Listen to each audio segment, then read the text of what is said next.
Hello, book lovers. I'm Peg, the book prize addict, back with one of probably, well, actually my favorite prize of the year. I haven't talked about it in a while, but I'll have to admit something I haven't talked about too much. I'm an old-time mystery crime novel reader. I love them.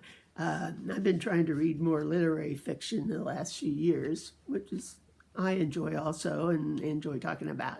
But sometimes when you want some relaxing, fun reading, crime is just wonderful. And of course, I've always liked English and British crime novels the best. London just seems to be the place for murders to happen. This is the shortlist has just been published by the Crime Writers Association. This is based in London. Really big deal. They offer 11 different awards. They call them the Daggers. And I'll be reading or talking about 6 of them, all different kinds of things about crime writing. And as I said, I haven't really read too much crime lately. I've been really into translations and other things, but for some reason, I'm just really wanting to spend this summer delving into it. And the truth is, as I look over a lot of these lists, crime has changed. I think it's heading more towards literary fiction, or at least the ones in this prize do. So I'm going to make a whole video on that, literary fiction and crime. But today I just want to kind of introduce it. Now, before I do, I must say, my good friend Sean, the book maniac, as you probably know, wears wonderful new, what he calls blouses, often when he gets them and shows us. And I just love seeing his blouses. So I'm going to do a little thing too with my new knitted items that I'm going to show. This is I guess you would call it a summer sweater. It's in summer tones. And it is almost summer here. Okay, so Sean, keep those blouses coming. Okay, back to the talking about this, the Daggers. It started in 1953, where they gave the first Daggers, and they've added more. And the final winners will be announced in London on July 6th at a big fancy dinner to do. I noticed on the website, which I've given you, they still have very pricey tickets to go to the award dinner if you happen to be in London and have some money to, and they show pictures of last year's banquet, and they wear like formal clothes. I didn't realize mystery writers ever dressed up, but they seem to for that. Okay, I'm gonna just introduce a little bit about it, and it came out, the short list, made myself wait for the short list before I started trying to gather the books. And it came out on Friday, and I have spent the weekend culling through, looking up my different libraries that I can check out from, and trying to find them. Now, these books have to be published in the UK in the former years, so it'll be in 2022. So some of them have not been published yet in the U.S. So I had to kind of squirm around. Now that Book Depository is not there now, Book Depository, for you people that somehow don't know about it, it was a branch of Amazon that sold foreign books at Amazon prices with free shipping. Wonderful. I used to be their best customer. But for some reason, Amazon shut them down. So I have to look other places. Now, I will say, if you want books, I would say translations or books that are literary but not that popular, I get a lot of mine from my Scribd membership. It's only $8 a month, and they have all kinds of both ebooks and audiobooks of lesser known works, but not necessarily bad. I mean, some of the better ones. I don't work for them, of course, but I'm relying on them a lot now. I found like 10 or 15 of these. You'll see my list soon, that I'll be able to read and listen to. Let's see. Now, I'm going to talk about, just introduce some of the categories. I'm doing 6 categories out of the 11 that they have. I've listed them below so you can go through. They're all called daggers in different types of crime reading, and even a nonfiction on true crime and literary analysis. So I'm going to just go through some things that have occurred to me. I haven't read a lot of mysteries, I used to call them, for a while, but there have been some great changes that I've noticed now that I've started reading them again. And I thought I might kind of mention those. For one thing, the characters in crime novels, just like other novels, are becoming much more diverse. And also talking about different echelons, different classes of people, getting to know them. It's really interesting. I think it's good for us all to kind of get out of our little bubble and see other people. Now, I have one book that kind of shows several things. This is on the Gold Dagger. It's the biggie. It's the for the best overall crime book writing. And so the Gold Dagger, the one is on it, I hadn't really heard of it. It's called The Kingdoms of Savannah, and it shows several of the changes that I've noticed in all crime writing. First of all, the characters.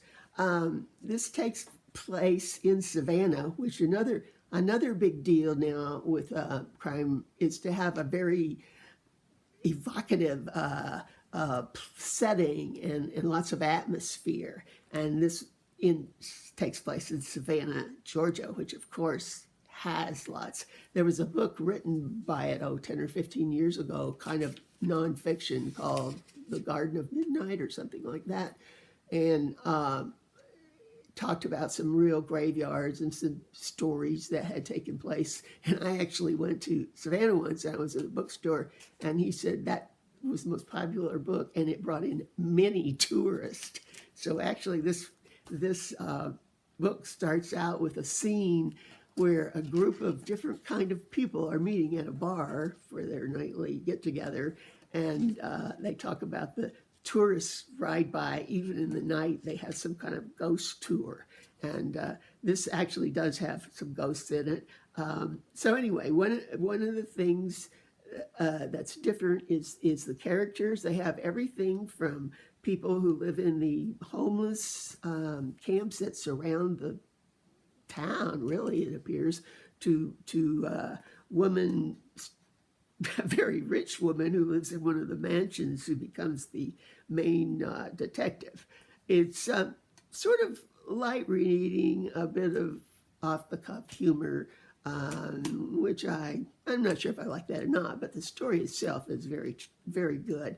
And the other thing that it has, besides a setting and atmosphere, is again it's supposedly somewhat done from a true happening. They talk about the kingdoms, which goes back to the historical days where slaves would have encampments around or hidden that they called kingdoms. So there's something to do with that. And I'm not sure what the couch sitting on the water is, but I haven't got to that part yet. So anyway, but this is one of the 6 up for the Gold Dagger. I don't know, I haven't read any others yet, so we'll see. By the time it's awarded, I hope to be able to choose what I think should win. Okay, other changes. There are now some crime authors that come from different other genres that have decided to go into crime. I don't have, nothing is on this list, but John Banfield, who won a Booker Prize, obviously, for literary fiction, has written as a mystery author. Now that I'm here, I can't think of the name. It starts with a V, but very good, a series of mysteries that he's been writing for quite a while. At least I think half of his output is those. Somebody write in and tell me who the author, what name Banfield writes under. Banfield writes under. I'm sure it's on the tip of your tongue, or it is on mine, but I can't think of it. Okay. So also along that line, talking about authors from other genres that have begun writing mysteries, we have a biggie with Robert Galbraith. I won't go into too much. This is by J.K. Rowling, the author of the many Harry Potter books, which I hadn't read, but I know they're very addictive, and people become addicted to them and read them, and especially good, I think, for young people. But these are definitely adult type, thick and chunky. I think this is maybe the fourth or fifth in this series that I'll say he, since the name is he, what we know it is, has put out. And I'm anxious to read it. I don't know. She does a great job with chase scenes and just the feeling of reality. So anyway, I'll be talking about this more probably if I ever get it read. Okay, the other thing is that we're getting many translated a lot of translated crime fiction. In fact, that's one of the daggers that you can read through. I'm going to put them up. And the one I'm really anxious to get up into happened to be in my library, The Darkest Night by Javier Cercas, Spanish author, and I've read some of his other novels, and he's won several awards for those. He's really a good writer. I've started this one, and it's really very well written, and characters are formed well, so I'm looking forward to reading that one. Okay, one more thing that I've noticed a big change in with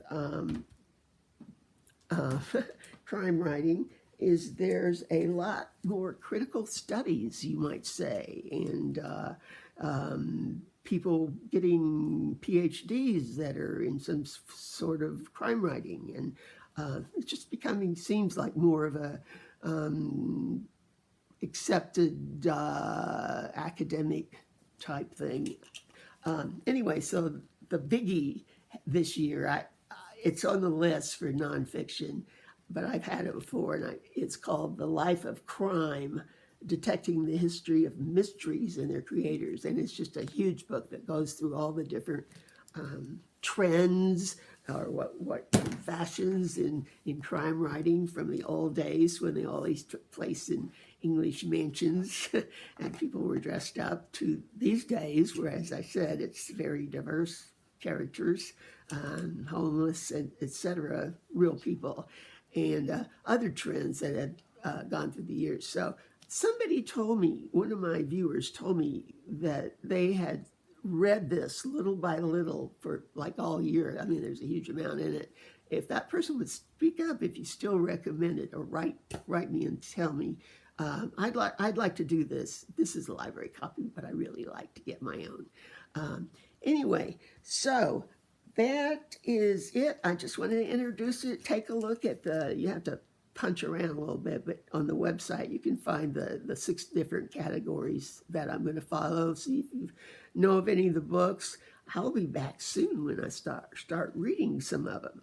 Okay, bye.